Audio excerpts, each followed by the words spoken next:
কিছুক্ষণ তাকিয়েছিল, সে মানুষ না তো সে কি? তখন সে বলে যে সে হচ্ছে পরী, তোমার ছেলেকে তার পছন্দ হয়েছে, এই কারণে সে তোমার ছেলের সাথে চলে এসেছে। কিন্তু পরী আছে, পরী আমাদের সাথে থাকতে পারে, মানুষের রূপ ধরে থাকে বা সে সংসারও করে। বিষয়টা হাস্যকর হলেও এটা সত্যি। আমার নানার বাড়ির দিকের ঘটনা, যেহেতু সেটা একটা মসজিদ আছে, যে মসজিদটা এখনো হচ্ছে মানুষজন মনে করে যে সেই মসজিদে গিয়ে আপনি যদি মানে একেবারে দৃঢ় চিত্তে এবং সত্যি কথা বলতে হচ্ছে যেটাকে বলে মন থেকে কিছু চেয়ে থাকেন, সেটা যদি সৎ হয়ে থাকে, সেটা যদি ভালো কিছু হয়ে থাকে, তাহলে নাকি তার সেই আশাটা পূরণ হয়ে যায়, খুব দ্রুত পূরণ হয়ে যায়। সে যদি কোনো সমস্যায় পড়ে থাকে, সেই সমস্যার কথাগুলো যদি সেখানে গিয়ে সে বলে, তাহলে নাকি সেই সমস্যাগুলো খুব দ্রুত সলভ হয়ে যায়, বলে এখন পর্যন্ত। তো সেই মসজিদের গল্প, সেই মসজিদটা যিনি বানিয়েছিলেন তিনি ছিলেন আমার নানার বাড়ির প্রতিবেশী একজন লোক। উনি ওই আমলে, মানে আপনি বুঝতে পারছেন এটা কত বছর আগের কথা আমি বলছি, এক্সাক্ট আমি ঠিক মনে হয় সালটাও বলতে পারবো না, বছরটাও না। তো ওই সময় সে ভালোই শিক্ষিত ছিল। ওই সময় বলতে গেলে আমি যদি ইন্টার পাস বলি, সেটাও কিন্তু অনেক অনেক, সেটা বর্তমান সময়ের চেয়েও অনেক। তো লোকটা তার শহর থেকে সে পড়াশোনা করতো, কিন্তু তার গ্রাম মানে বাবা মা গ্রামেই থাকতো। তো সে পড়াশোনা শেষ করে বলতে আসলে ইন্টারটা কমপ্লিট করে সে গ্রামে চলে যায়। চাকরি পেয়েছিল একটা শহরে, তো চাকরিতে জয়েন করার আগে সে গ্রামে যায় মা বাবার সাথে দেখা করতে।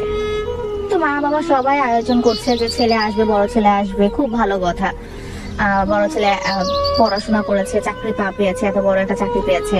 সবাই খুব ধুমধাম করে হচ্ছে রান্না বান্নার আয়োজন করেছে যে দুপুর নাগাদ ছেলে চলে আসবে বাড়িতে।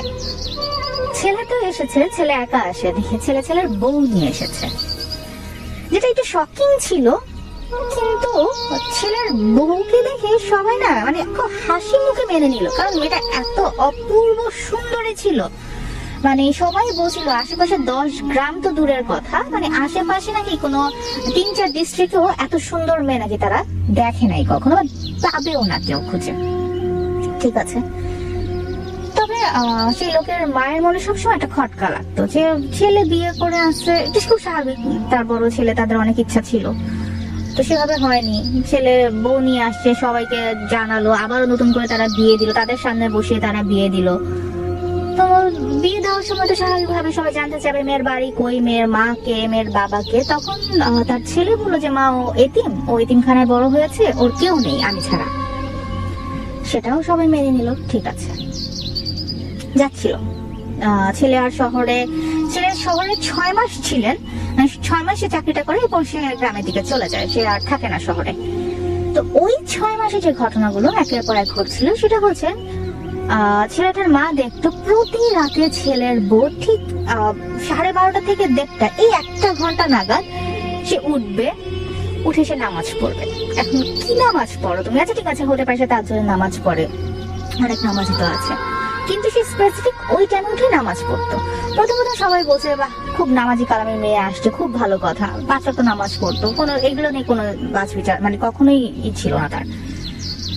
আর একটু অদ্ভুত বলতে মেয়েটা, মানে সবাই বলতো উনি নাকি হাত পড়তে পারে। মানে হাত পড়তে পারে বলতে আমরা যেটাকে বলি আসলে হাত দেখে ভবিষ্যৎ বলে দেয়া, সেরকম বলতে পারতো সে। অনেক ক্ষেত্রে নাকি তার হাতও দেখতে হতো না, সে নাকি মানুষের চোখের দিকে তাকালেই বলে দিতে পারতো যে এই মানুষটার ভূত ভবিষ্যৎটা কি। কিছু কিছু ক্ষেত্রে সে লোকের মা যেটা খেয়াল করলো যে বউ মাছ ধরতে যায়, ছিপ নিয়ে মাছ ধরতে যায়। 10 জন যদি হচ্ছে 3টা করে মাছ ধরে, তার বউ নিয়ে আসে 15টা 20টা করে। কিভাবে সম্ভব? এত অল্প সময় কিভাবে ছিপ দিয়ে তুমি এতগুলো, ওর ছিপেই কেন এত মাছ ওঠে? আচ্ছা ঠিক আছে, উঠতেই পারে। আসলো যে কোনো কাজ চোখের নিমিষে সে কমপ্লিট করে ফেলে। ঘরের এত মানে গ্রামের বাড়ি ভাই, ওখানে হচ্ছে ধান ভানা হতে শুরু করে সমস্ত কাজ নিজেদেরকে করতে হয়, সমস্ত কিছু, সংসার, এই কাজ সবকিছু মিলে কিভাবে এত দ্রুত সে সবকিছু করতে পারে? যেখানে পাড়ার অন্য বউরা এক একটা কাজ করতে গিয়ে হিমশিম খেয়ে যায়, সেখানে সে হাসি মুখে সব কাজ করছে, সবার তো অনেক সুনাম। কিন্তু ওই লোকের মায়ের মনে কোথায় যেন একটা খটকা লেগেই আছে যে কিভাবে সম্ভব।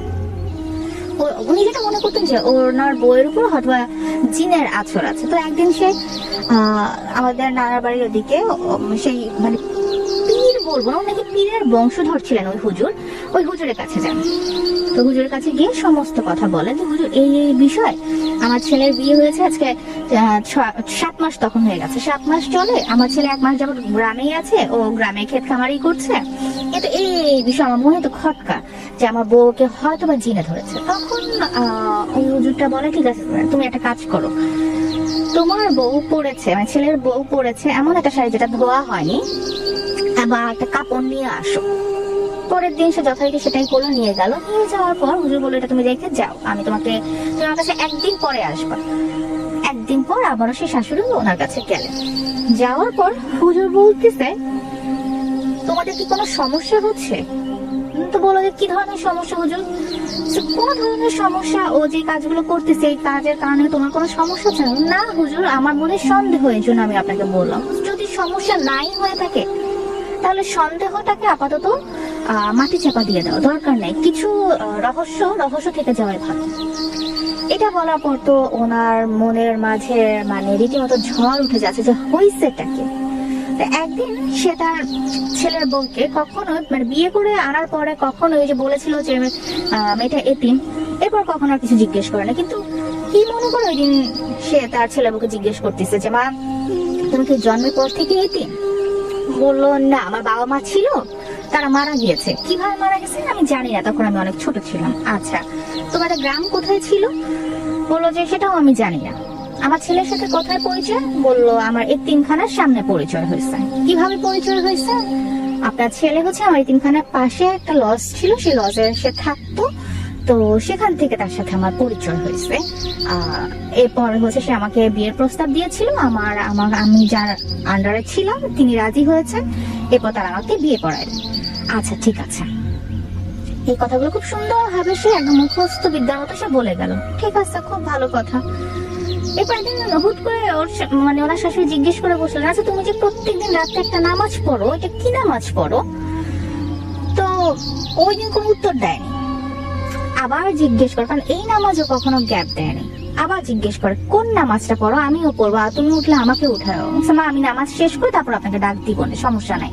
বলে না, তুমি যখন উঠবে তখনই আমাকে উঠাবা।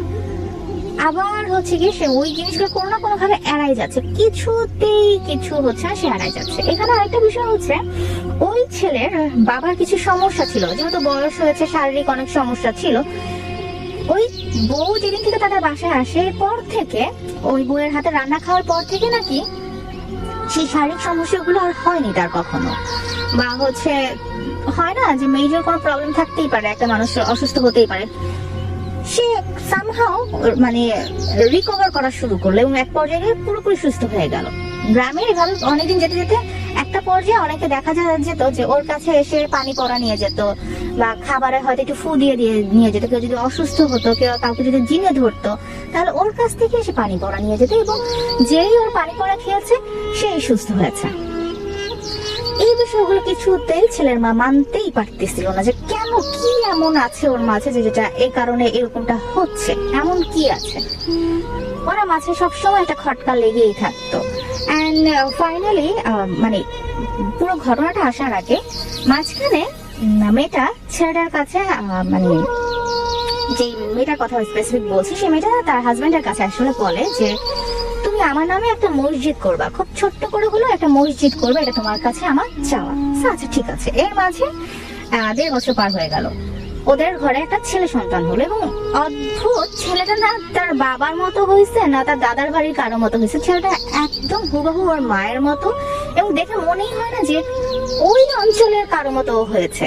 মানে হয় না যে এক একটা অঞ্চলের মানুষ কিন্তু আমরা এক এক রকম হয়ে থাকি, আমাদের গঠন গায়ের বর্ণ এক এক রকম হয়, কিন্তু ওকে দেখে মনে হবে কি ওই অঞ্চলে একটা ফরেনার বেবি এরকম।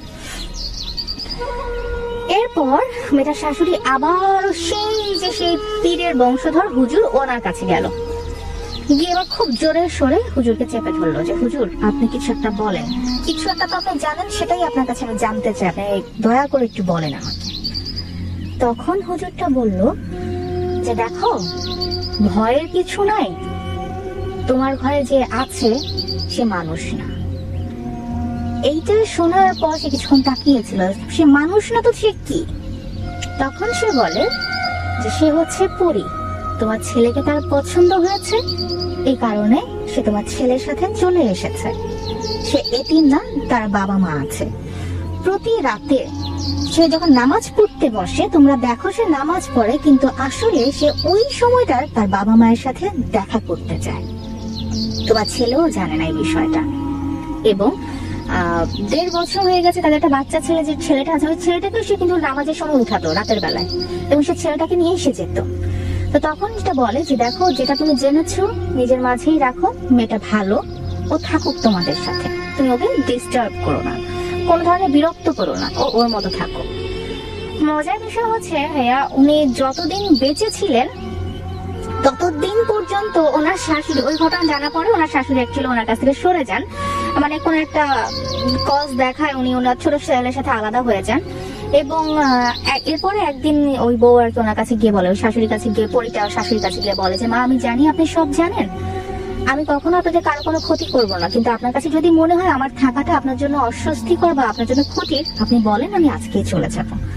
তখন শাশুড়ি বলছে না, তুমি যেভাবে আছো সেভাবেই থাকো। সেভাবেই ছিল। এবং মানে সে কি আদৌ মারা গিয়েছিল কিনা, কারণ তার কবর কেউ কখনো খুঁজে পায় না, সে মারা গেছে না কি হয়েছে কেউ জানে না। তবে তার নামে একটা মসজিদ আজও আছে, এবং ওই মসজিদটি হচ্ছে সেই মসজিদ যে মসজিদে গিয়ে আপনি যদি আপনার মনের কথা বা কোনো ধরনের সমস্যার কথা বলেন, সেটা নাকি মানে সলভ হয়ে যায় বা আপনার মনের ইচ্ছাটা পূরণ হয়। এটা ছিল ভাই আমার সেকেন্ড ঘটনা।